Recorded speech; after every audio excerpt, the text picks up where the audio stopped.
बंदी छोड़ सतगुरु रामपाल जी परमेश्वर जी की जय हो। परमपिता परमात्मा सारी सृष्टि के रचनहार कुल मालिक असंख्य ब्रह्मांडों के स्वामी जगत गुरु तीनों लोकों में प्रवेश करके सबका धारण पोषण करने वाले राजाधीराज आत्माधार नाथों के नाथ देवों के देव महादेव सर्वेश्वर महेश्वर मृत्युंजय अजरो अमर आदि अनादि सनातनी प्रभु जगत पिता जगदीश्वर श्री श्री 1008 की उपाधि के वास्तविक अधिकारी अकाल मूर्त शब्द स्वरूपी राम वासुदेव सर्वगतम ब्रह्म परम पूज्य प्रथम पूज्य परम संत परम पुरुष परम धनी परम दयालु सत्य कबीर हक्का कबीर अल्लाहु अकबर बाखबर अल्लाह ताला जगत के तारणहार जगत के मुक्तिदाता जगत के जगन्नाथ हारे के सहारे हिंदुओं के राम मुसलमानों के अल्लाह सिखों के वायुगुरु ईसाइयों के मसीह दया के सागर दयानिधि करुणा के सागर करुणानिधि स्वयंभू परिभू संकट मोचन कष्ट हरण मंगल करण दुख भंजन अविगत कबीर निर्विकार निर्विषम परमात्मा अलय अलेख सतगुरु आदि अनादि सतगुरु असली मर्यादा पुरुषोत्तम असली राम असली कृष्ण असली घनश्याम असली मुरारी राजाओं के राजा महाराजाओं के महाराजा शहंशाहों के शहंशाह सम्राटों के सम्राट भगवानों के भगवान अल्लाहों के अल्लाह प्रभुओं के प्रभु मसीहाओं के मसीह सच्चे वाहेगुरु बाबाओं के बाबा पीरों के पीर सेठों के सेठ जगत सेठ सावड़सा सेठ सर्वगुण संपन्न अनंत कोटि कलाओं के स्वामी अनंत कोटि ब्रह्मांडों के नायक योगियों में महायोगी ध्यानियों में महाध्यानी सिद्धों में परम सिद्ध ज्ञानियों में तत्व ज्ञानी ब्रह्म ज्ञानी महाज्ञानी परम ज्ञानी सर्वश्रेष्ठ ज्ञानी विज्ञानी युवा कबीर समर्थ कबीर असमवाद अमित ओझा सच्चे रहनुमा करीम अल्लाह सुबहान अल्लाह दुनिया के अंतिम पैगंबर 8 सितंबर 1951 से गांव धनाना जिला सोनीपत हरियाणा भारतवर्ष की पावन भूमि पे प्रकट रियल कल्कि भगवान श्री नारायण साकार हरि श्री बाबा साहेब नूर अनंत परमात्मा सच्चे दरवेश सच्चे बाखबर संत श्रोमणी सतगुरु रामपाल जी परमेश्वर जी के चरण कमल में आप और हम सभी भाई बहनों का अनंत कोटि दंडवत प्रणाम। सत्साई भाई और बहनों, बहुत बड़ी दया बहुत बड़ी मेहर पूज्य गुरुदेव भगवान की परमेश्वर रामपाल जी की, जिनके शुभ आशीर्वाद से विशेष आशीर्वाद से उन्हीं के सत्संगों के संग्रह के ऊपर बन चुकी पवित्र पुस्तक कबीर बढ़ाया कृष्ण के ऊपर वीडियो बनाने की श्रृंखला जारी है और इसी श्रृंखला में आज हमारा ये 24वें नंबर का वीडियो है। ये पवित्र पुस्तक कबीर बढ़ाया कृष्ण विशेषकर हिंदू समाज के लिए किसी वरदान से कम नहीं है। यदि आपने इस पवित्र आध्यात्मिक पुस्तक को धैर्यपूर्वक निष्पक्ष भाव से रुचि लेकर पढ़ लिया और समझ लिया तो सदियों से आपके मन में जो सवाल उठ रहे होंगे, जो जिज्ञासा अध्यात्म को जानने की आपके मन में उठ रही होगी, जिसका समाधान आज तक हमारे नादान धर्मगुरु तत्व ज्ञान के अभाव में नहीं कर पाए, आपकी उन तमाम शंकाओं का जिज्ञासाओं का समाधान होगा। आपके प्रत्येक प्रश्न का जवाब मिलेगा, क्योंकि ये पवित्र पुस्तक चारों वेद पवित्र गीता जी और पुराणों के ज्ञान से मिश्रित है। यानी तमाम हिंदू सदग्रंथों का सार निकालकर निष्कर्ष निकालकर परम पूज्य परमेश्वर सतगुरु रामपाल जी ने इस पवित्र पुस्तक कबीर बढ़ाया कृष्ण के अंदर डाल दिया है। यानी आपको बनी बनाई दवा मिल चुकी है। यदि आपको परमात्मा चाहिए, मोक्ष चाहिए, तो आपने इस पवित्र पुस्तक को पढ़ना पड़ेगा। सतगुरु रामपाल जी के द्वारा लिखित पवित्र पुस्तकों को पढ़े बिना, उनके द्वारा किए गए सत्संगों को सुने बिना आप मोक्ष तो छोड़िए, बहुत दूर की बात है, आप अध्यात्म के विषय में कै ख गै से भी परिचित नहीं हो सकते। क्योंकि हमारे जितने भी नादान धर्मगुरु वर्तमान में हैं या पहले थे, तत्व ज्ञान के अभाव में वो इन सदग्रंथों का सार नहीं समझ पाए। उनको केवल एक संस्कृत भाषा का ज्ञान था, लेकिन संस्कृत भाषा का ज्ञान होने मात्र से सदग्रंथ समझ में आ जाएंगे ऐसा कहीं नहीं लिखा हुआ है। हमारे पवित्र सदग्रंथ ये परमात्मा द्वारा बोला गया ज्ञान है, और परमात्मा द्वारा बोला गया ज्ञान सूक्ष्म होता है, कोड वर्ड में होता है, संकेतु में होता है। और इस पवित्र ज्ञान को, इस तत्व ज्ञान को अच्छी प्रकार से भली भांति ठीक ठीक अपने द्वारा रची गई सृष्टि रचना का ज्ञान, सर्व ब्रह्मांडों की रचना का ज्ञान, जीव आत्माओं की उत्पत्ति का ज्ञान, वो परमपिता परमेश्वर जिन्होंने वेदों का ज्ञान बोला है, जो कबीर देव है, कबीर परमेश्वर है, कबीर अग्नि है, वो स्वयं ही इस पृथ्वी पर संत रूप में, सतगुरु रूप में, जगतगुरु रूप में, तत्वदर्शी संत के रूप में प्रकट होकर यथा बताता है। अन्यथा कोई भी प्राणी, कोई भी जीव, वो चाहे आचार्य हो या शंकराचार्य हो, चाहे ब्रह्मा विष्णु महेश हो, इस वास्तविक सत्य ज्ञान के विषय में अन्य लोगों को परिचित नहीं करवा सकता। क्योंकि हिंदू समाज विशेषकर गीता बोलने वाले को सबसे बड़ा भगवान बताता है। हिंदू समाज समझता है कि गीता जी का ज्ञान श्री कृष्ण अर्थात विष्णु जी ने दिया है, जबकि विष्णु जी के पिता काल ब्रह्म ने महाभारत युद्ध के समय श्री कृष्ण जी के शरीर में प्रवेश करके प्रेत की भांति इस ज्ञान को बोला है।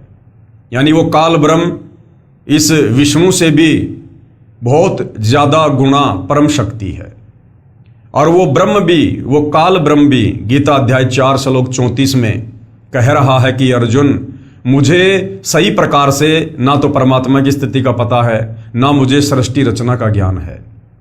अगर तुझे सही सही ज्ञान जानना है तो किसी तत्वदर्शी संत की खोज कर ले।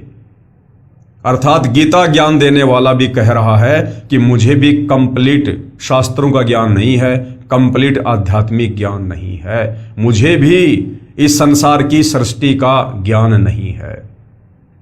ऑप्शन छोड़ दिया, किसी तत्वदर्शी संत की शरण में जा।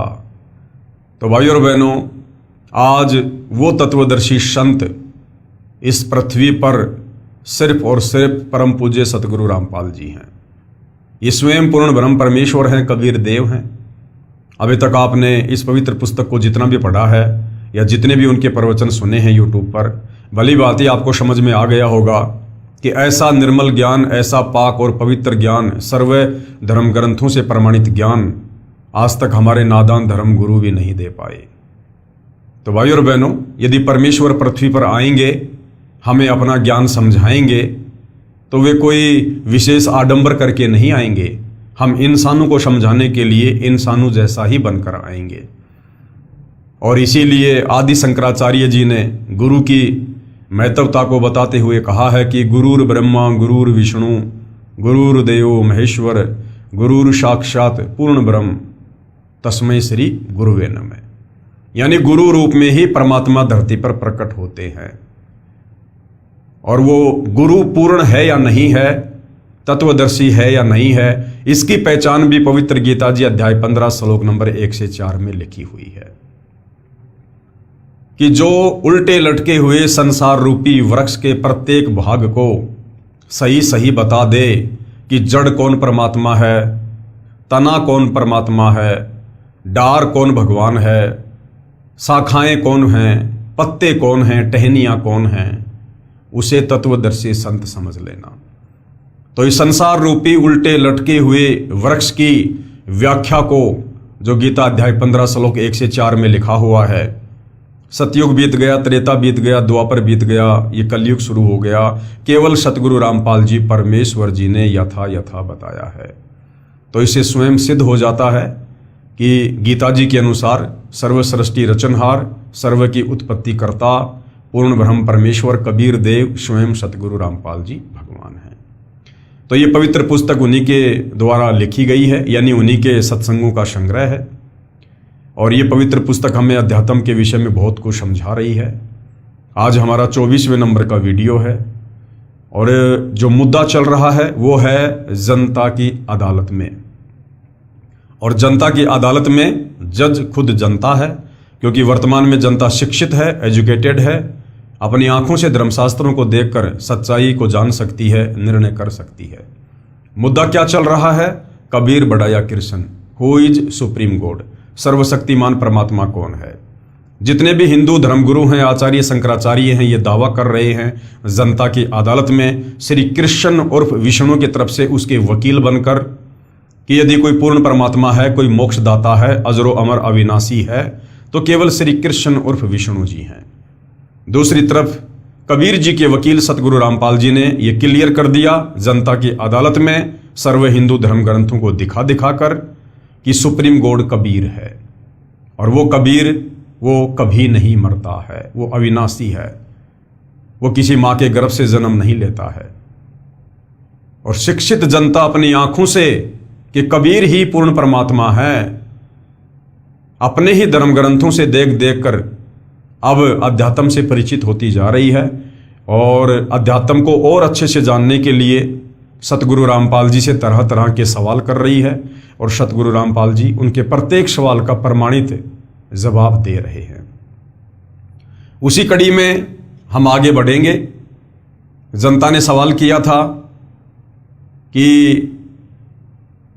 श्री कृष्ण जी महाभारत युद्ध के समय अपने भांजे अभिमन्यु को क्यों नहीं बचा पाए, जबकि हमने सुना है कि श्री कृष्ण जी ने तो मोरध्वज के बेटे ताम्रध्वज को आरे से चिरवाकर फिर वापस जीवित कर दिया था।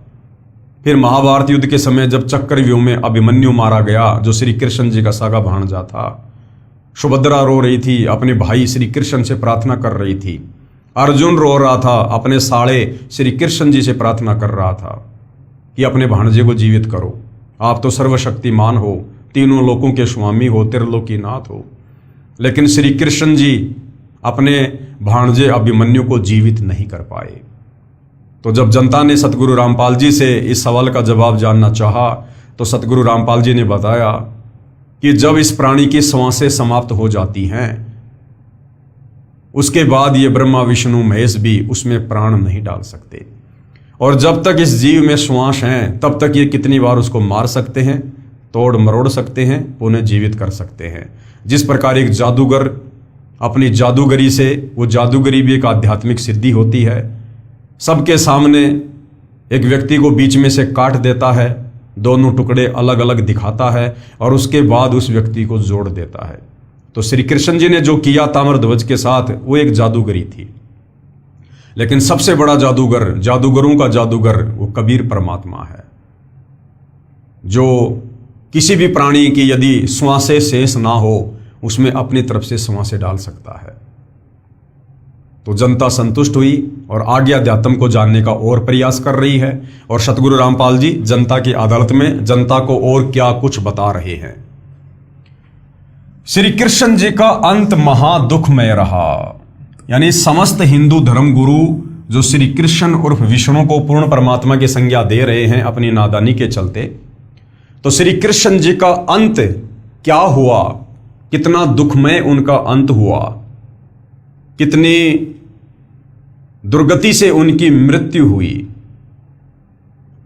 और सुप्रीम गॉड कबीर जी जब जब इस पृथ्वी पर आए हैं, तो वो अंत में यहां से किस प्रकार से प्रस्थान करके गए हैं, ये सारी बातें आज जनता की अदालत में सतगुरु रामपाल जी समझाएंगे, और जनता खुद निर्णय कर लेगी कि वास्तव में परमेश्वर कौन है। श्री कृष्ण जी का अंत महादुखमय रहा। अंत यानी उनका अंतिम समय, उनके जीवन के अंतिम क्षण कितने दुखमय रहे। श्री कृष्ण जी की आंखों के सामने उनका सारा यादव कुल, उनके बेटे पोते आदि आदि आपस में लड़ाई करके कट मरे। दुर्वासा ऋषि के श्राप के कारण 56 करोड़ यादव, जिनमें श्री कृष्ण जी के रिश्तेदार भी थे, उनके हजारों बेटे भी थे, उनकी बेटियां भी थी, उनकी रानियां भी थी, सबके सब यमुना के किनारे प्रभास क्षेत्र में आपस में कट कट के लड़ झगड़ के मर गए। और अंत में श्री कृष्ण जी का अंत भी दुखमय हुआ। तो कहने का मतलब है, जब श्री कृष्ण जी अपने स्वयं के कर्म नहीं काट सके, उनका खुद का अंत इतना दुखमय हुआ, तो भला उनकी भक्ति करने वालों का अंत सुखमय कैसे हो सकता है। श्री कृष्ण उनको बचा नहीं सका। श्री कृष्ण जी की हत्या यानी मर्डर एक शिकारी ने की, यानी श्री कृष्ण जी की अकाल मृत्यु हुई थी, उनकी स्वाभाविक मृत्यु नहीं हुई थी। क्या यही लक्षण है समर्थ भगवान के? पेश है संपूर्ण कथा जो इस प्रकार है। अब पूरी कथा सुना रहे हैं जनता की अदालत में, जनता की आंखें खोलने के लिए। दुर्वासा ऋषि ने श्री कृष्ण समेत 56 करोड़ यादवों को श्राप देकर मार डाला। एक समय दुर्वासा ऋषि द्वारिका नगरी के पास वन में आकर ठहरा। धूणा यानी अग्नि लगाकर तपस्या करने लगा। दुर्वासा ऋषि श्री कृष्ण जी के आध्यात्मिक गुरु जी थे। श्री कृष्ण के 2 गुरु थे। जो संदीपनी थे वो श्री कृष्ण जी को केवल ये अक्षर ज्ञान वाली शिक्षा दिया करते थे, यानी उनको पढ़ाया करते थे। संदीपनी श्री कृष्ण जी के आध्यात्मिक गुरु नहीं थे। और दूसरा जो दुर्वासा ऋषि थे वो श्री कृष्ण जी के आध्यात्मिक गुरु थे। ऋषि संदीपनी श्री कृष्ण जी के अक्षर ज्ञान करवाने वाले गुरु यानी शिक्षक थे। दुर्वासा जी की ख्याति यानी उनकी प्रसिद्धि चारों ओर द्वारिका नगरी में फैल गई कि ऐसे पहुंचे हुए ऋषि हैं, भूत भविष्य तथा वर्तमान की सब जानते हैं।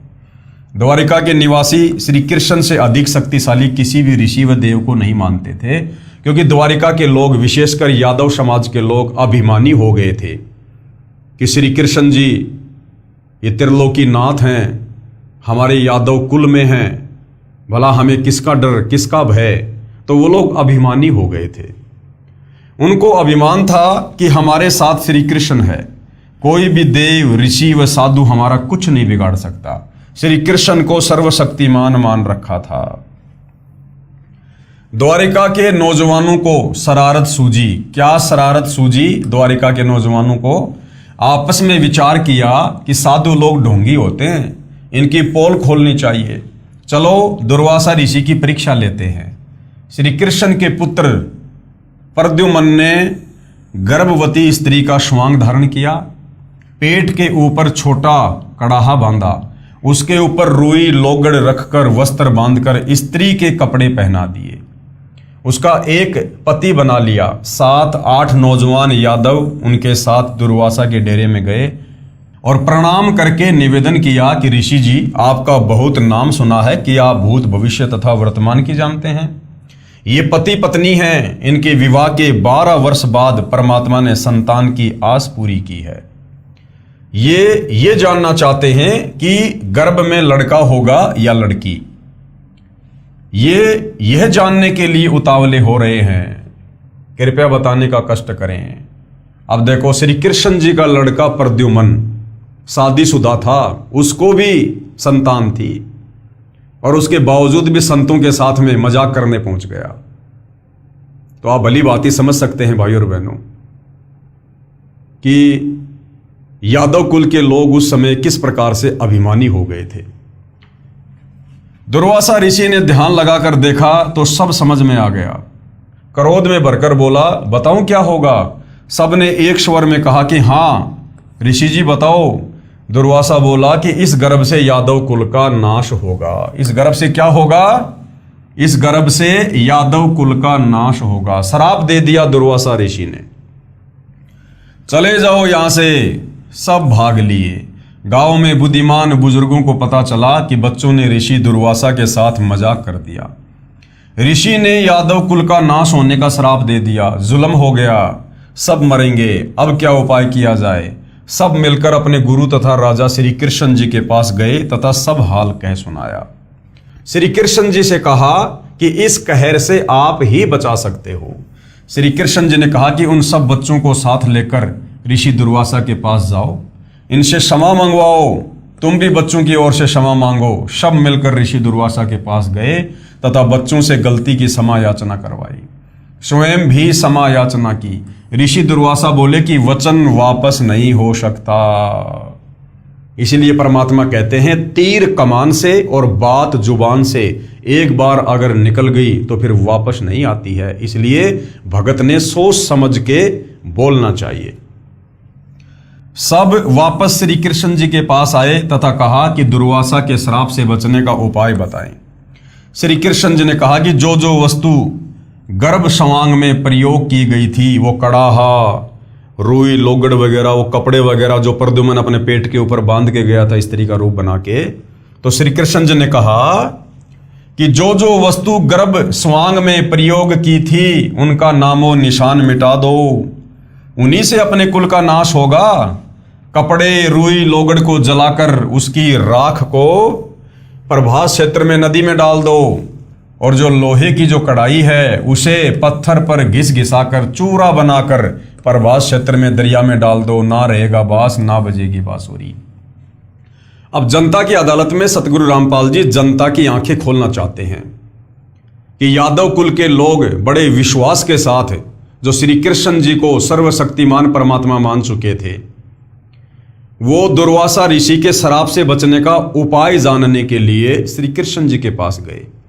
और श्री कृष्ण जी ने उनको क्या उपाय बताया कि प्रद्युम्न जो स्त्री का स्वांग करके गया था और जो जो सामान उसमें जो प्रयोग हुआ था, वो कड़ाहा कपड़े जो पेट पर बांध कर लेकर गया था, तो जो कपड़े थे उनको तो जला दो, और जो लोहा था जो कड़ाहा था उसको यमुना जी के किनारे जाके पत्थर के ऊपर घिस घिस के चूरे को यमुना जी के पानी में डाल दो, ना रहेगा बांस ना बजेगी बांसुरी।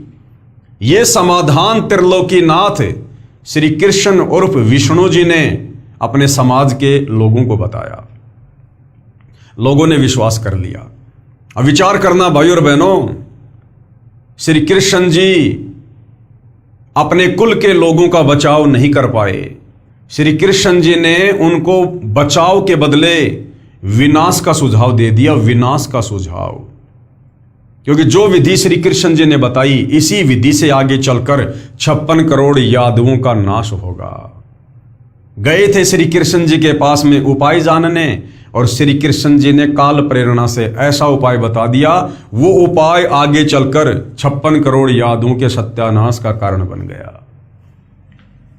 द्वारिका वासियों ने अपने गुरु श्री कृष्ण जी के आदेश का पालन किया। लोहे की कढ़ाई का एक कड़ा एक व्यक्ति को घिसाने के लिए दिया था, उसने कुछ घिसाया, पूरा नहीं घिसा, वैसे ही जमुना दरिया में फेंक दिया। घिसने से उस कड़े में चमक आ गई थी। एक मछली ने उसे खाने की वस्तु समझकर खा लिया। उस मछली को एक बालिया नाम के भील ने पकड़कर काटा तो कड़ा निकला।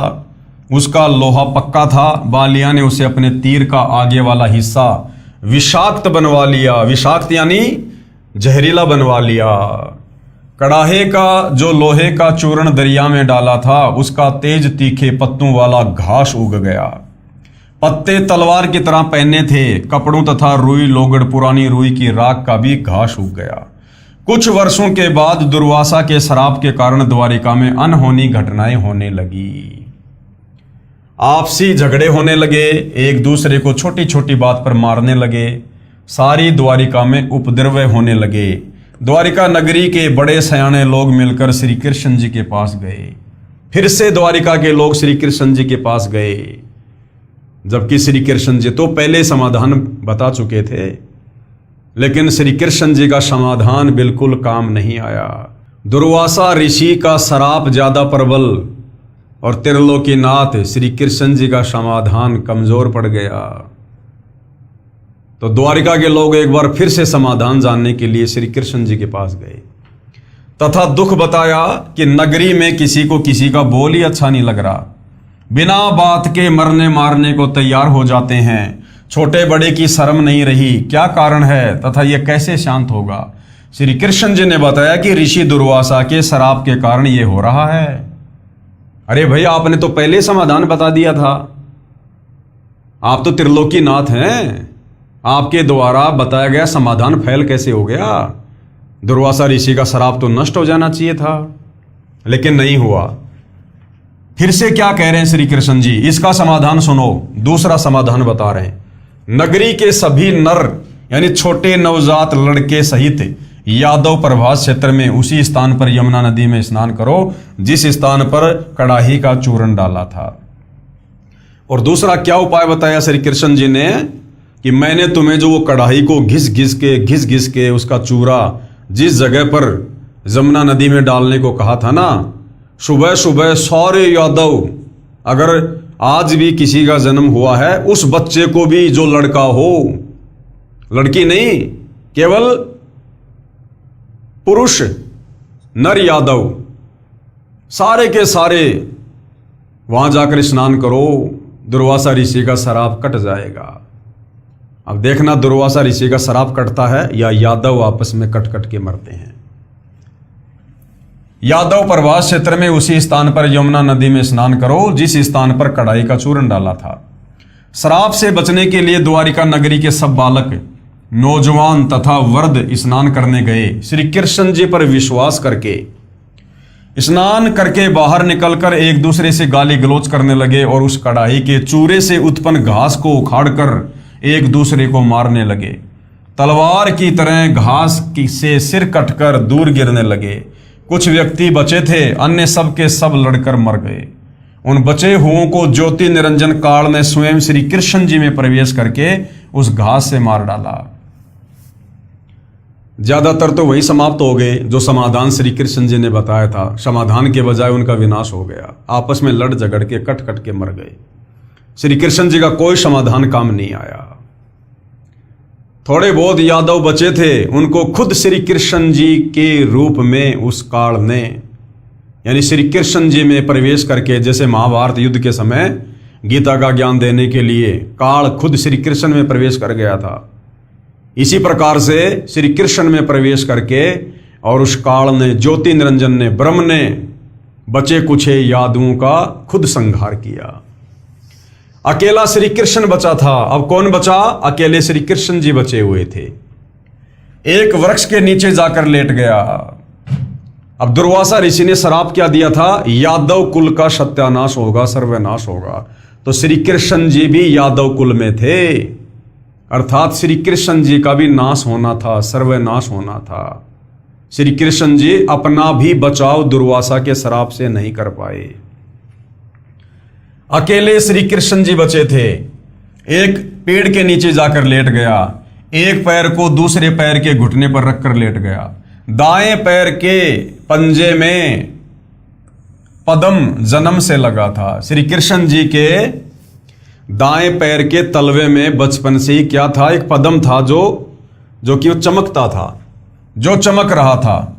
जिस बालिया नाम के भील शिकारी ने मछली से निकले कड़ाही के कड़े का विष लगाकर तीर बनवाया था, वह शिकारी उसी तीर को लेकर उस स्थान पर शिकार की तलाश में आया जिस वृक्ष के नीचे श्री कृष्ण जी लेटे हुए थे।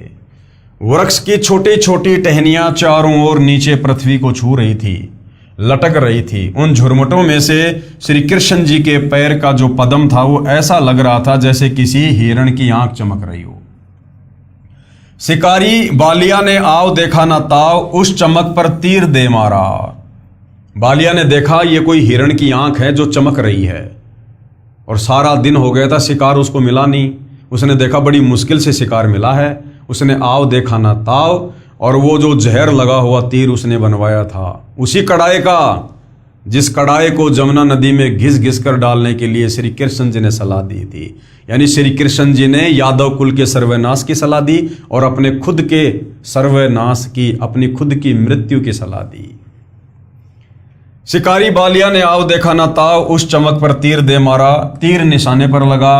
पैर के तलवे में विषाक्त तीर लगने से श्री कृष्ण जी की चीख निकली। एकदम से चिल्लाए श्री कृष्ण जी।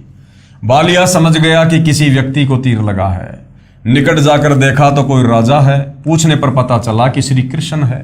अपनी गलती की क्षमा याचना करने लगा। कहा कि भगवान, धोखे से तीर लग गया। मैंने आपके पैर के पद्म की चमक मृग की आंख जैसी लगी, क्षमा करो। अब श्री कृष्ण जी ने क्या कहा बालिया को? श्री कृष्ण जी ने कहा, बालिया तेरा कोई दोष नहीं है, होनी प्रबल होती है। मैंने तेरा बदला चुकाया है। त्रेता युग में तू किष्किंधा का राजा सुग्रीव का भाई बाली था। मैं अयोध्या में रामचंद्र नाम से राजा दशरथ के घर जन्मा था। उस समय मैंने तेरे को पेड़ की ओट लेकर धोखा करके लड़ाई में मारा था। अब तू मेरा एक काम कर। क्या कहा श्री कृष्ण ने? कि वे बालिया तेरा कोई दोष नहीं है, मैंने तेरा बदला पूरा कर दिया। तो बालिया ने कहा कि महाराज जी, आपकी और मेरी क्या बराबरी, आपका और मेरा क्या अदला बदला, मैं तो आपको जानता तक नहीं। मैं शिकारी, आप राजा, हमारी तो पहले कभी भेंट भी नहीं हुई। तो श्री कृष्ण जी ने कहा कि त्रेता युग में तू सुग्रीव का भाई बाली था और मैं उस समय राजा दशरथ का बेटा रामचंद्र था, और मेरी पत्नी को रावण उठाकर ले गया। मेरे पास और कोई चारा नहीं था उसे वापस लाने का। और किष्किंधा का राजा बाली था। बाली ने सुग्रीव को राज्य विहीन करके अपना कब्जा किया हुआ था और सुग्रीव को राज्य से बाहर निकाल रखा था। अब सुग्रीव को अपना राज्य चाहिए था और मुझे अपनी पत्नी चाहिए थी, तो हम दोनों में एक समझौता हो गया। सुग्रीव ने कहा कि यदि आप मेरे भाई बाली को मारकर मुझे किष्किंधा का राजा बना दो तो मैं अपनी सारी सेना जो है लंका पर चढ़ाई के लिए आपको समर्पित कर दूंगा। तो श्री रामचंद्र जी ने अपने स्वार्थ के वशीभूत होकर और बाली को मारने की सोची। तो सुग्रीव ने कहा कि वो ऐसे नहीं मरने वाला है महाराज, ऐसे मरने वाला होता तो मैं ही मार देता। उसको एक श्राप मिला हुआ है ब्रह्मा जी की तरफ से। क्या श्राप है? यदि कोई बाली के आमने सामने होकर लड़ाई लड़ेगा तो सामने वाले की आदि शक्ति बाली के अंदर आ जाएगी, और बाली की खुद की शक्ति है ही। इसलिए आमने सामने की लड़ाई में आप बाली को कभी नहीं हरा पाओगे। अंत में श्री रामचंद्र जी ने धोखे का सहारा लिया और एक पेड़ की ओट लेकर और तीर से धोखे से बाली का वध किया। जब बाली को तीर लगा, बाली जमीन पर गिरा, तो बाली ने कहा कि आप कौन हो? मैं तो आपको जानता भी नहीं। हम दोनों भाइयों की आपस की लड़ाई थी, आप बीच में क्यों आए? मुझे धोखे से क्यों मारा? इसका बदला मुझे कब दोगे? तो श्री रामचंद्र जी ने कहा कि मैं इसका बदला आपको द्वापर युग में दूंगा। उस समय मैं अपना बदला चुकाने के लिए श्री कृष्ण रूप में आऊंगा और आप उस समय एक बालिया नाम के शिकारी होंगे, और उस समय आप भी मुझे इसी प्रकार धोखे से तीर मारकर अपना बदला पूरा करेंगे। तो बालिया सारी बात समझ गया। अब समझना भाई और बहनों, आप और हमने है, हम हिंदुओं ने है। हम श्री कृष्ण उर्फ विष्णु को पूर्ण परमात्मा मानकर पूज रहे थे। बहुत सारे नादान तो आज भी पूज रहे हैं। अब खुद विचार करो। पहली बात तो श्री विष्णु जी को, जिसको आप पूर्ण परमात्मा कहते हो, उसको नारद ने श्राप दिया, और नारद का श्राप भोगने के लिए त्रेता युग में रामचंद्र रूप में धरती पर आए। अगर विष्णु जी इतने सर्वशक्तिमान होते, पूर्ण परमात्मा होते, तो पूर्ण परमात्मा के ऊपर किसी का श्राप काम नहीं करता है। लेकिन नारद जो श्री विष्णु जी का भतीजा था, अपने भतीजे के श्राप को नहीं काट पाया श्री विष्णु, और वो शराब भोगने के लिए धरती पर आना पड़ा त्रेता युग में रामचंद्र रूप में। चलो आ गए, शराब को भोगने के लिए जंगल में चले गए, वनवास हो गया, और वहां पर सीता जी को रावण उठा ले गया। अब सुग्रीव की मदद लेने के लिए श्री राम ने धोखे से बाली को मार दिया। बाली ने कहा कि इसका बदला कब दोगे? बोला द्वापर युग में दूंगा।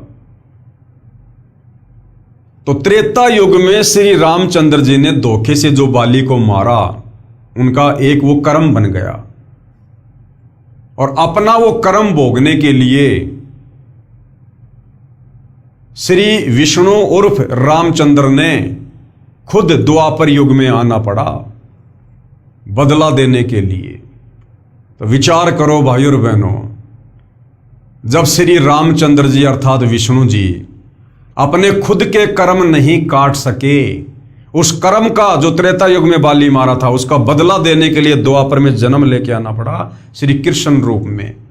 तो भला इनकी भक्ति करने से, श्री रामचंद्र जी की भक्ति करने से, श्री कृष्ण जी की भक्ति करने से, विष्णु जी की भक्ति करने से फिर हमारे कर्म कैसे कटेंगे, जब इन भगवानों के खुद के कर्म नहीं कटे? तो यही जनता की अदालत में सतगुरु रामपाल जी नादान जनता को समझाना चाह रहे हैं कि तुम कौन राम का जपते जापम, ताते कटे ना तीनों तापम। ये तुम्हारे भगवान भी, ब्रह्मा विष्णु महेश भी, राम और श्री कृष्ण भी अपने कर्म नहीं काट सके, तो इनकी भक्ति करने से तुम्हारे कर्म कैसे कटेंगे? कर्म काटने वाला एक ही परमात्मा है, कबीर देव। कैसे भी कर्म हो, यदि हम जब वह कबीर परमात्मा धरती पर तत्वदर्शी संत रूप में आता है, यदि उस समय हम उनकी शरण में आ जाएं, उनके बताए अनुसार सत भक्ति करें, मर्यादा में रहें, तो चाहे कैसे भी कर्म हमने पूर्व जन्मों में क्यों ना किए हों, कितने संचित कर्म क्यों ना हो, पहाड़ जैसा ढेर क्यों ना लग रहा हो, वो परमेश्वर अपने सच्चे नाम से, अपने आशीर्वाद से उन सबको जलाकर राख कर देता है। तो जनता की अदालत में सतगुरु रामपाल जी जनता की आंखें खोलने के लिए ये कथा सुना रहे हैं कि आज से पहले तुमने केवल कथा सुनी है, इन नादान धर्म गुरुओं ने इन कथाओं का तुम्हें निष्कर्ष नहीं बताया। तो बालिया ने अपना बदला पूरा किया। उसके बाद श्री कृष्ण जी ने कहा कि अब तू मेरा एक काम कर, द्वारिका में जाकर बता दे कि सब यादव दुर्वासा के श्रापवश आपस में लड़कर मर गए हैं। कुछ समय उपरांत द्वारिका की स्त्रियों की भीड़ लग गई, हाहाकार मच गया। पांडव श्री कृष्ण के रिश्तेदार थे, वे भी आ गए। श्री कृष्ण ने अर्जुन से कहा कि आप सर्व गोपियों यानी यादवों की स्त्रियों को अपने पास ले जाना, या कोई नर यादव नहीं बचा है। अंतिम नर यादव श्री कृष्ण जी थे, उनका भी जहरीला तीर लगने से अंत हुआ। तो अपने रिश्तेदारों को, पांडवों को श्री कृष्ण जी ने कहा कि आप इन तमाम स्त्रियों को दिल्ली ले जाओ, वरना यहां पर ये जंगली लोग इनको परेशान करेंगे, दुखी करेंगे। या कोई नर यादव नहीं बचा है, आसपास के भील इनकी इज्जत खराब करेंगे। और पांडवों से कहा कि तुम अपना राज्य अपने पुत्र को देकर हिमालय में जाकर घोर तप करो और अपने युद्ध में किए पापों का नाश करो। अर्जुन ने पूछा, भगवान एक प्रश्न आज मैं आपसे करूंगा, आप सही उत्तर देना। आप अंतिम श्वास गिन रहे हो, झूठ मत बोलना। श्री कृष्ण जी ने कहा कि प्रश्न कर। अर्जुन बोला, आपने गीता का ज्ञान कुरुक्षेत्र के मैदान में महाभारत युद्ध से पहले सुनाया था। उसमें कहा था कि अर्जुन तू युद्ध कर ले, तुम्हें कोई पाप नहीं लगेंगे, तू निमित्त मात्र बन जा, सब सैनिक मैंने मार रखे हैं, तू युद्ध नहीं करेगा तो भी मैं इन्हें मार दूंगा। जब युधिष्ठिर को भयंकर शोपन आने लगे, आपसे कारण जाना तो आपने बताया था कि युद्ध में किए बंधुघात के पाप के परिणाम स्वरूप कष्ट आया। समाधान यज्ञ करना बताया। उस समय मैं आपसे विवाद नहीं कर सका क्योंकि भाई की जिंदगी का सवाल था। आज फिर आपने वही जख्म हरा कर दिया। इतनी झूठ बोलकर हमारा नाश किस लिए करवाया? कि आप महाभारत युद्ध के समय तो कह रहे थे कि अर्जुन तू लड़ाई कर, युद्ध कर, तुझे कोई पाप नहीं लगेगा, मर गया तो स्वर्ग में सुख भोगेगा, जीत गया तो धरती का सुख भोगेगा। और अब आप कह रहे हो कि तुम पांचों पांडव हिमालय में जाकर राज्य को छोड़कर तप करके मर जाओ। तो भगवान फिर आपने गीता जी का ज्ञान देते समय झूठ क्यों बोला कि तुझे पाप नहीं लगेगा? अब कह रहे हो कि तुम्हें पाप लग गया। तो भाइयों और बहनों, क्योंकि अर्जुन भी यही समझ रहा था कि गीता जी का ज्ञान श्री कृष्ण दे रहा है, जबकि उस समय श्री कृष्ण नहीं था, श्री कृष्ण जी में काल प्रवेश था। अर्जुन ने कहा, कौन से जन्म का बदला लिया है? श्री कृष्ण जी ने कहा, अर्जुन तुम मेरे अजीज हो, यानी तुम मेरे प्रिय हो, होनहार बलवान होती है। गीता में क्या कहा उसका मुझे कोई ज्ञान नहीं, आप मेरी आज्ञा का पालन करो। यह कहकर श्री कृष्ण जी मर गए। पांचों पांडवों व साथ गए नौकरों ने मिलकर सब यादवों का अंतिम संस्कार किया। कुछ के शव दरिया में प्रवाह कर दिए। श्री कृष्ण ने कहा था कि मेरे शरीर को जलाकर बची हुई अस्थियां व राख को एक लकड़ी के संदूक यानी बॉक्स में डालकर दरिया में बहा देना। पांडवों ने वैसा ही किया। वो संदूक समुद्र में चला गया, फिर उड़ीसा प्रांत के अंदर जगन्नाथपुरी के पास बहता हुआ चला गया। उड़ीसा के राजा इंद्रदमन को शौपन में श्री कृष्ण ने दर्शन देकर कहा कि एक संदूक समुद्र में इस स्थान पर है, उसमें मेरे शरीर की अस्थियां तथा राख हैं, उसको निकालकर उसी किनारे पर उन अस्थियों हड्डियों को जमीन में दबाकर उस पर एक सुंदर मंदिर बनवा दे। ऐसा किया गया, जो जगन्नाथ नाम से मंदिर प्रसिद्ध है। सब यादवों का अंतिम संस्कार करके 4 पांडव पहले ही चले गए। अर्जुन को गोपियों को लेकर आने को छोड़ गए। अर्जुन के पास वही गांडीव धनुष था जिससे लड़ाई करके महाभारत में जीत प्राप्त की थी। अर्जुन द्वारिका की सर्व स्त्रियों को बैलगाड़ियों में बैठाकर इंद्रप्रस्थ यानी दिल्ली के लिए चल पड़ा। रास्ते में भीलों ने अर्जुन को घेर लिया। अर्जुन को पीटा, गोपियों को लूटा, कुछ स्त्रियों को भी भील उठा ले गए। अर्जुन कुछ नहीं कर सका, धनुष उठा भी नहीं सका। तब अर्जुन ने कहा था कि श्री कृष्ण नाश करना था, युद्ध में पाप करवाने के लिए तो बल दे दिया, लाखों योद्धा इसी गांडीव धनुष से मार गिराए, कोई मेरे सामने टिकने वाला नहीं था। आज वही अर्जुन है, वही धनुष है, मैं खड़ा खड़ा कांप रहा हूं। श्री कृष्ण जालिम था, धोखेबाज था, अर्जुन कह रहा है मनी मन में। कबीर परमेश्वर जी हमें समझाते हैं कि ये जुल्म श्री कृष्ण ने नहीं किया। अब जनता की अदालत में सतगुरु रामपाल जी बता रहे हैं कि वो जुल्म श्री कृष्ण ने नहीं किया, वो जुल्म श्री कृष्ण जी के शरीर में प्रवेश करके इस काल ने किया, ज्योति निरंजन यानी काल ब्रह्म ने किया है। श्री कृष्ण का जीवन देख लो। श्री कृष्ण अपने कुल को मथुरा से लेकर जान बचाकर द्वारिका आया। द्वारिका में उनकी आंखों के सामने सब यादव कुल नष्ट हो गया। श्री कृष्ण का बेटा मर गया, पोता मर गया। श्री कृष्ण के 10,000 पुत्र थे, सब मारे गए। रावण की तरह सर्वकुल नष्ट हो गया, स्वयं बेमौत मरा। उसके कुल की स्त्रियों की दुर्गति भिलोने की, जबरदस्ती उठा ले गए, उनकी इज्जत खराब की, नरक का जीवन जीने के लिए मजबूर हुई। उसी श्री कृष्ण की पूजा करके जो सुख शांति की आशा करता है उसमें कितनी बुद्धि है, इस घटना से पता चलता है। दुर्वासा ऋषि के श्राप के कारण श्री कृष्ण जी का पूरा यादव कुल समाज नष्ट हो गया। उनके 10,000 बेटे आपस में लड़ झगड़ के कट कट के मर गए। उनकी स्त्रियां मर गई श्राप के कारण। श्री कृष्ण की वो खूब पूजा किया करते थे, अपना भगवान कहा करते थे। श्री कृष्ण से ऊपर किसी को नहीं माना करते थे। और उसी श्री कृष्ण जी की सलाह ने पूरे यादव कुल का 56 करोड़ यादवों का सत्यानाश करवा दिया। तो भाई वर्तमान में जो श्री कृष्ण जी के पुजारी हैं, श्री रामचंद्र जी के पुजारी हैं, ब्रह्मा विष्णु महेश के पुजारी हैं, जो इनको पूर्ण परमात्मा मानकर शास्त्र विरुद्ध साधना कर रहे हैं, भाई आपका क्या ठिकाना होगा? लक 84 योनि तैयार हैं। सारांश दे रहे हैं, श्री कृष्ण दुर्वासा के श्राप से स्वयं तथा अपने कुल की रक्षा नहीं कर सका, तो क्या आपकी यानी श्री कृष्ण की भक्ति करने वालों की रक्षा करेगा? कभी नहीं। श्री कृष्ण ने श्राप से बचाव का उपाय बताया कि कढ़ाई को घिसकर चूरा बनाकर दरिया में डाल दो। क्या श्री कृष्ण जी को नहीं पता था कि वो कढ़ाई का चूरा, वो कढ़ाई का एक वो हत्था तेरे भी विनाश का कारण बनेगा? अर्थात श्री कृष्ण जी तो अंतर्यामी भी नहीं थे, अंतर्यामी भी।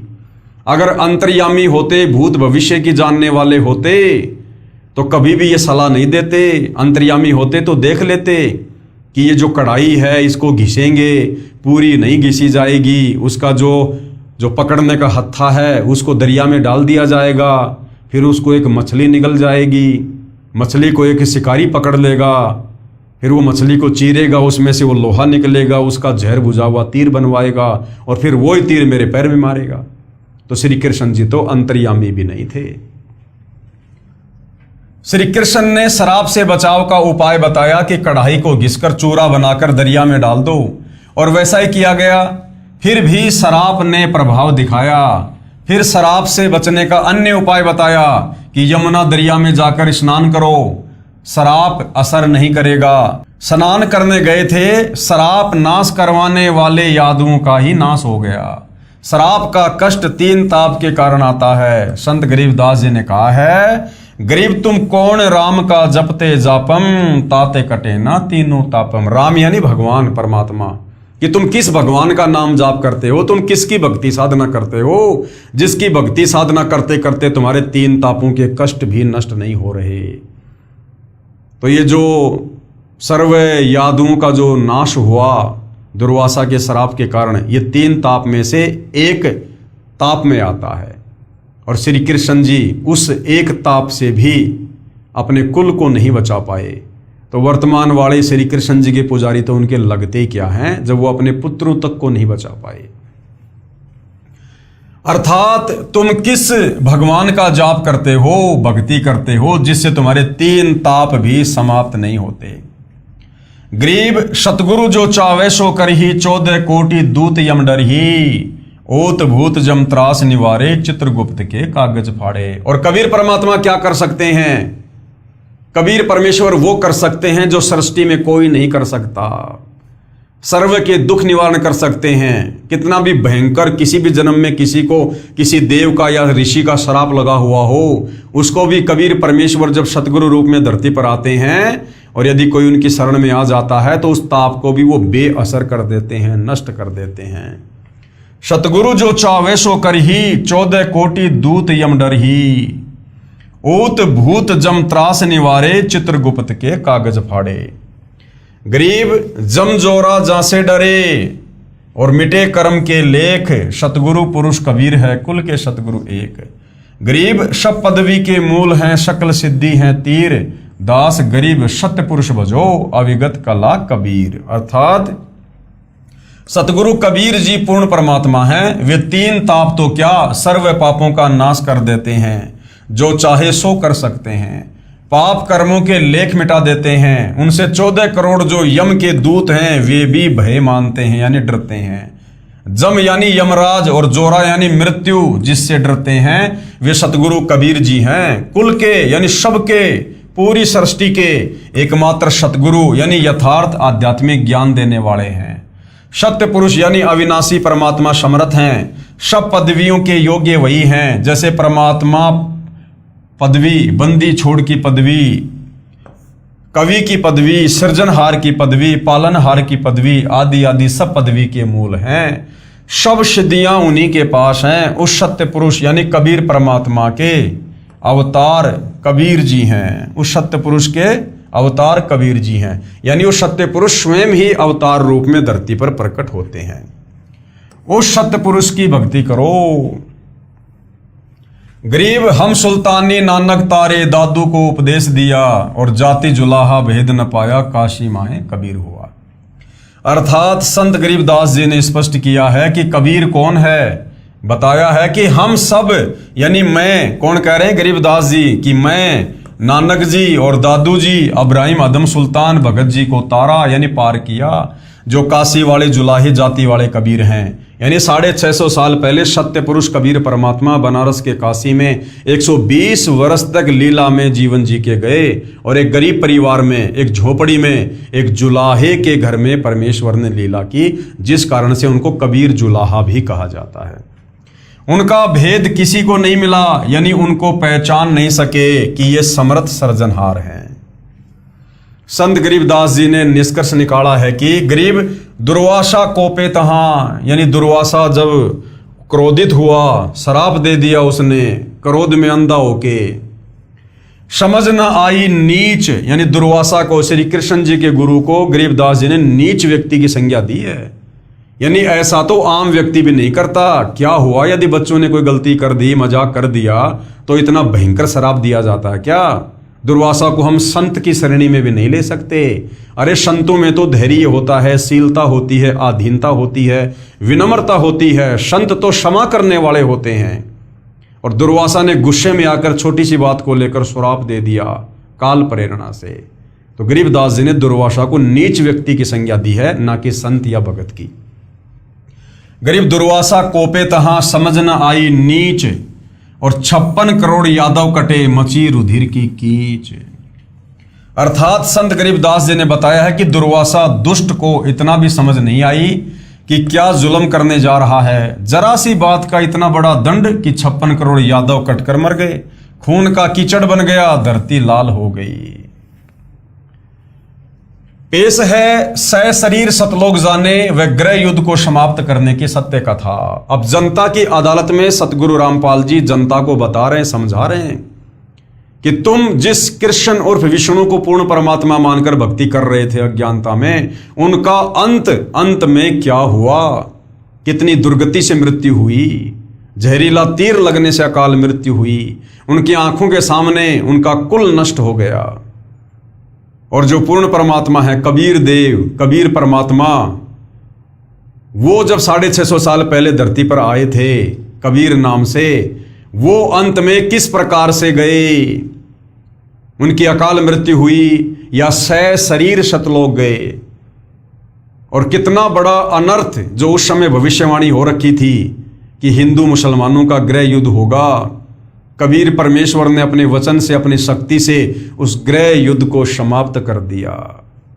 लेकिन श्री कृष्ण जी दुर्वासा ऋषि के श्राप से 56 करोड़ यादवों का बचाव नहीं कर पाए। पेश है सह शरीर सतलोक जाने व गृह युद्ध को समाप्त करने की सत्य कथा। प्रभु कबीर जी का मगर से सह शरीर सतलोक गमन तथा सूखी नदी में नीर बहाना।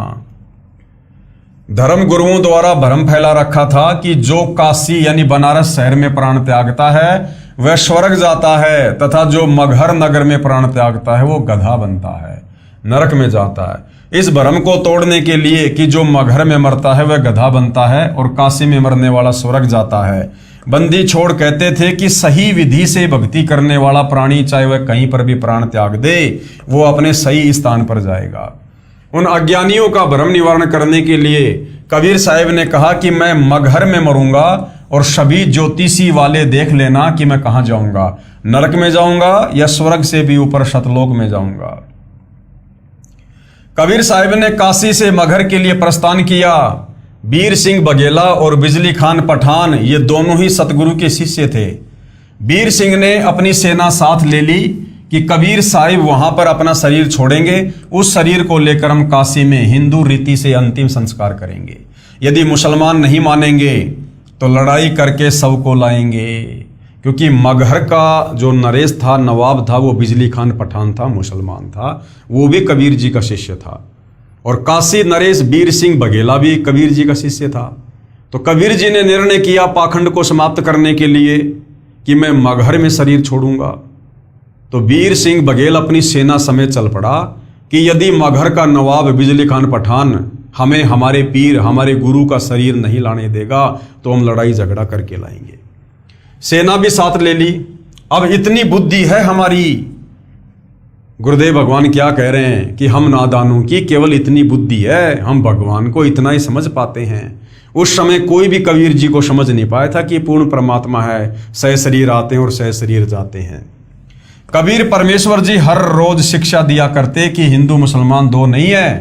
अंत में फिर वही बुद्धि, उधर से बिजली खान पठान को पता चला कि कबीर साहिब यहां पर आ रहे हैं। बिजली खान पठान ने सतगुरु तथा सर्व आने वाले भक्तों तथा दर्शकों की खाने तथा पीने की सारी व्यवस्था की और कहा कि सेना तुम भी तैयार कर लो, हम अपने पीर कबीर साहिब का यहाँ पर मुसलमान विधि से अंतिम संस्कार करेंगे।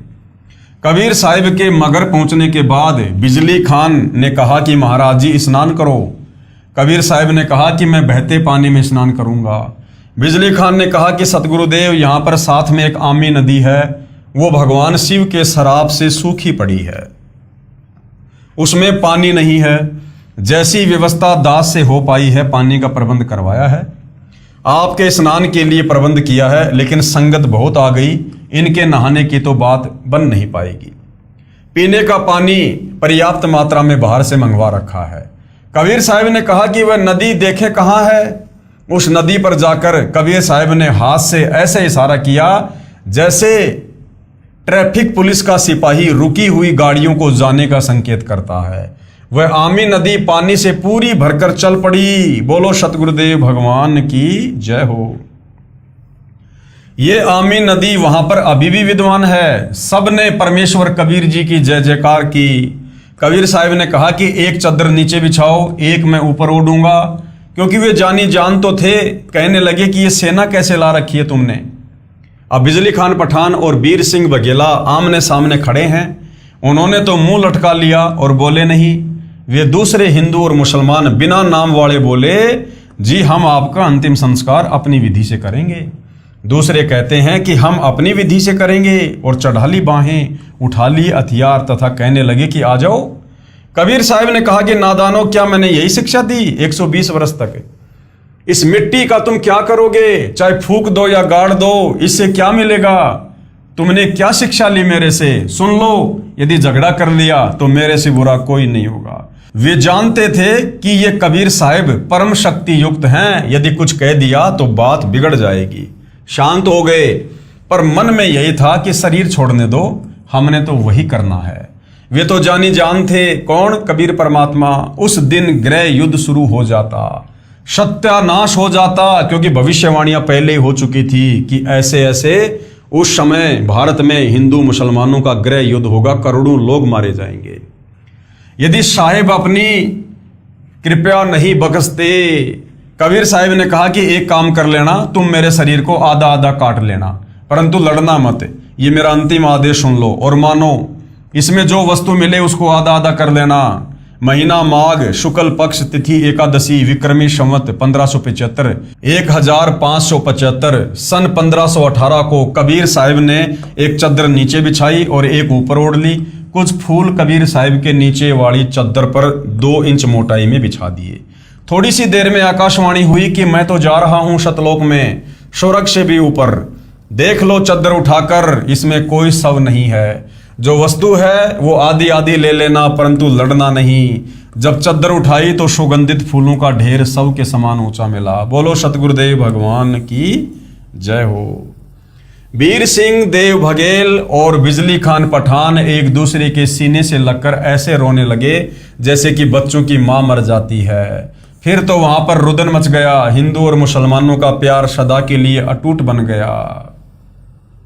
यानी कबीर परमेश्वर की समर्थता बताई जा रही है जनता की अदालत में जनता को, कि तुम्हारे श्री कृष्ण जी ने मरते मरते भी अपने 56 करोड़ यादों का सत्यानाश करवा दिया। उस विनाश को रोक नहीं सके, दुर्वासा के शराप को नष्ट नहीं कर सके, और खुद की भी दुर्गति से मृत्यु हुई जहरीले तीर से। और कबीर परमात्मा शरीर शतलोक गए, उनका शव फूलों में तब्दील हो गया। और भविष्यवाणी के अनुसार उस समय उस दिन हिंदू मुसलमानों का गृह युद्ध होना था, करोड़ों लोग मरने थे। लेकिन कबीर परमेश्वर ने ऐसी लीला की कि आज तक भी मगहर में कभी हिंदू और मुसलमानों का आपस में धर्म को लेकर झगड़ा नहीं हुआ। ऐसा अटूट प्रेम परमात्मा जाते जाते पैदा कर गए। एक दूसरे को सीने से लगाकर हिंदू और मुसलमान रो रहे थे। कहने लगे कि हम समझे नहीं, ये तो वास्तव में अल्लाह आए हुए थे। और ऊपर आकाश में प्रकाश का गोला जा रहा था। बोलो सतगुरुदेव की जय, सत साहिब। तो वहां मगर में दोनों धर्मों हिंदू तथा मुसलमानों ने एक एक चद्दर तथा आधे आधे सुगंधित फूल लेकर 100 फुट के अंतर पर एक एक यादगार भिन्न भिन्न बनाई, जो आज भी विद्यमान है। तथा कुछ फूल लाकर काशी में, जहां कबीर साहिब एक चबूतरे पर बैठकर सत्संग किया करते थे, वहां काशी चौरा नाम से यादगार बनाई। अब वहां पर बहुत बड़ा आश्रम बना हुआ है। मगर में दोनों यादगारों के बीच में एक सांझला द्वार भी है। आपस में कोई भेदभाव वहां हिंदू मुसलमानों का नहीं है। परमेश्वर कबीर जी ने हिंदू मुसलमान का युद्ध टाड़ा नहीं होता तो कत्लेआम हो जाता, गृह युद्ध जैसे हालात हो जाने थे। ये है कबीर जी की समर्थता का अद्वितीय प्रमाण। श्री कृष्ण की हत्या हुई, श्री कृष्ण जी की हत्या हुई, जिसे तुम त्रिलोकीनाथ कहते हो, सुप्रीम गॉड कहते हो। तुम्हारे श्री कृष्ण जी की हत्या हुई। बालिया नाम के शिकारी ने जहरीला तीर मारा और कबीर जी शरीर शतलोक गए। कबीर परमेश्वर शरीर सौधाम यानी शतलोक गए। इसलिए कबीर बड़ा है या कृष्ण, इसलिए कबीर बड़ा है कृष्ण से। ये देखिएगा, जहां कबीर परमेश्वर जी शरीर शतलोक गए थे, उसके बाद जो फूल बचे थे हिंदू मुसलमानों ने आधे आधे बांट लिए। और 100 फुट की दूरी पर एक तरफ ये मंदिर बना हुआ है और दूसरी तरफ ये मस्जिद बनी हुई है। और आज भी वहां पर हिंदू मुसलमानों का इसी प्रकार से आपस में प्यार है और प्रेम है। तो जाते जाते जो विनाश होना था, कबीर परमात्मा उस सर्वनाश को टालकर आपस में प्यार और प्रेम में तब्दील करके चले गए। हिंदू और मुसलमान ऐसे रहते हैं कि जैसे माँ जाए भाई रहा करते हैं। उनसे हमने बात की थी तो उन्होंने कहा कि हमारी आज तक धर्म के नाम पर कोई लड़ाई नहीं हुई। वैसे कहा सुनी तो घर के घर में भी हो जाती है, फिर भी हमारी आपस में धर्म के नाम पर लड़ाई नहीं होती है। बिजली खान पठान ने दोनों यादगारों के नाम 500 बीघा जमीन दी, जिसमें हिंदू तथा मुसलमान अपने प्रबंधक कमेटी बनाकर व्यवस्थित किए। ये दास यानी गुरुदेव अपने लिए कह रहे हैं कि मैं भी अपने सैकड़ों सेवकों सहित 3 बार इस ऐतिहासिक धार्मिक स्थल को देखकर आ चुका हूं।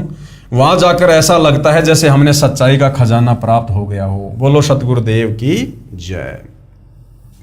अब आगे भाइयों और बहनों, जनता की अदालत में अध्यात्म में बढ़ चढ़कर रुचि लेते हुए जनता जो शिक्षित है अपनी आंखों से सर्व धर्मशास्त्रों को देखकर और जो कथाएं हम दिन रात सुना करते थे, अब उन कथाओं का मर्म समझकर कबीर जी के वकील सतगुरु रामपाल जी से सवाल कर रही है। और सतगुरु रामपाल जी प्रत्येक सवाल का प्रमाणित जवाब निष्कर्ष निकाल कर दे रहे हैं। आगे जनता की अदालत में जनता ने क्या सवाल किया, जो साधना हम पहले कर रहे हैं क्या वह त्यागनी पड़ेगी। अब जनता को यह तो समझ में आ गया कि भाई संत रामपाल जी जो बातें बता रहे हैं बिल्कुल सोआने की हैं, ये तो इनमें तो कोई मीनमेख नहीं है। यही कथाएं हम पढ़ा करते थे, लेकिन हमारे गुरु हमारे को निष्कर्ष निकाल कर नहीं दे पाए, जिस कारण से हम अध्यात्म में कोई उपलब्धि प्राप्त नहीं कर पाए। तो अब जनता क्या कह रही है कि जी कबीर जी वाली भक्ति करने के लिए क्या हमने हमारी पहले वाली भक्ति साधना छोड़नी पड़ेगी, त्यागनी पड़ेगी? क्या इन देवी देवताओं की पूजा छोड़नी पड़ेगी? ये सवाल अब जनता कबीर जी के वकील सतगुरु रामपाल जी से कर रही है, क्योंकि अब जनता सर्व प्रमाणों को देखकर, इन भगवानों की वास्तविक स्थिति को देखकर अब शास्त्र अनुकूल सत भक्ति करना चाहती है और अपनी आत्मा का कल्याण चाहती है।